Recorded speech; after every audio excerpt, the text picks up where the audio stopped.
It is the most important issue, in my view, in human history. It's not merely that we're not alone, but we have never been alone. As I said, it's lucky I didn't end up in jail, because I drove my friends up the wall. I pushed my security clearance to the limit. I used to get into classified file cabinets and sort through material and look for photographs and reproduce things that should not have been reproduced.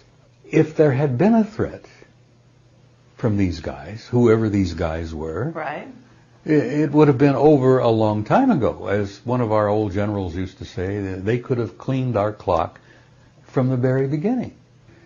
Because when we started shooting at them, they had a unique way of eliminating all of the electrical systems in our aircraft, that these guys could be walking up and down the corridors of Shape Headquarters, or the Pentagon, or the White House. Were they?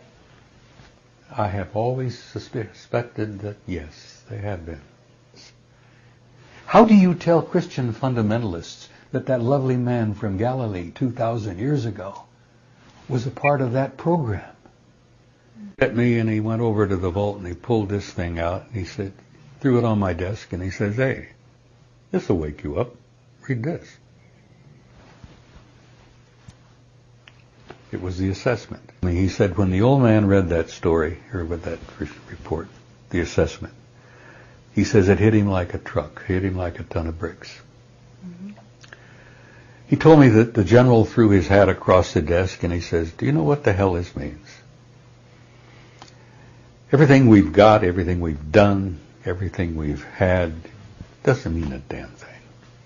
Monumental aggravation and frustration that the government had continued over all these years to lie to the people.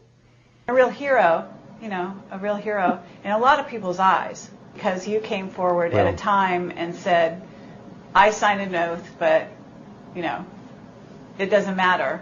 Come get me. I'm going to tell the truth because people need to know."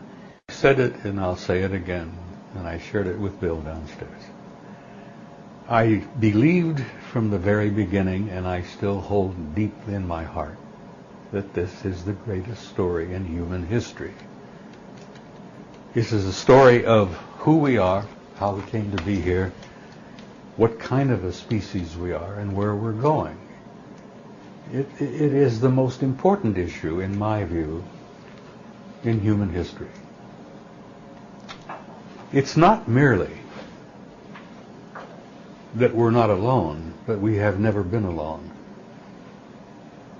We have had what I have shared many times. We have had an intimate interrelationship with advanced extraterrestrial intelligence from the beginning of human history. And that is dynamite. And I've tried to share what I've learned, and I told Bill earlier, I will tell you what I've seen, what I've learned, and what I've concluded. And this will probably be, I really sincerely believe, that this will be my last interview. So I will share with you things that I strongly believe and strongly hold, that even today, it's the greatest story in human history. It involves who we are. It involves what we are as a species. It involves how we came to be. Now, for many, many years, I held to the view that once we could get this out, many of us who were military would say what we've seen, what we've learned, what we've concluded, experiences we've had personally. And I kept naively thinking, once we get it out, the public is going to clamor for more. Oh, tell us more, tell us more, tell us more. And then the government would respond by opening up and telling the public the truth. Well, forgive me, I certainly have learned my lesson. That didn't happen, and I believe it isn't about to happen, because the story is simply too big. This involves our origins as a species, as a race.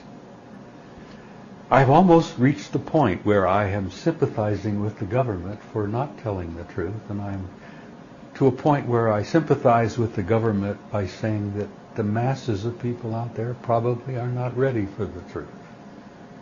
That the masses of people probably couldn't handle the truth. Because the truth is incredible. It's dynamite. I use an analogy about Pandora's box, and I know you're familiar with the old Greek legend. This alien issue, this extraterrestrial presence issue, is like Pandora's box. You can't open it just a tiny bit. You can't just tiny lift the lid and let just a little bit out. Because if you open the box, boom, everything's going to come out. The masses of people are going to demand more, more, more, and more, which I believe they have a right to. But that mass of information, in fact, is going to be earth-shaking, literally earth-shaking. Wouldn't you consider yourself something of an ordinary person? I mean, obviously you're fairly extraordinary. I've always felt of myself as a typical ordinary guy, yeah. All right. And you handle it. So not easily. Not easily, really? No. Can you tell me what it was like? Let me tell you that when you first I've been at this for over 40 years. Right. And I first began to get some information of what was involved here. That, to me, was like a drug addict. You know, I've never taken drugs. Well, I smoke a little, and I drink coffee, and I have a little bourbon now and then. But aside, I've never taken hard drugs. Right. But it was almost like an addict. Once I learned, officially, from government documents, what was taking place, what was happening, my God, I couldn't get enough. I couldn't learn enough. I was voracious to get more and more and more and more. And I became a nuisance to my friends. It's a wonder that I was able to retire honorably without ending up in Fort Leavenworth, which is a disciplinary barracks, by the way.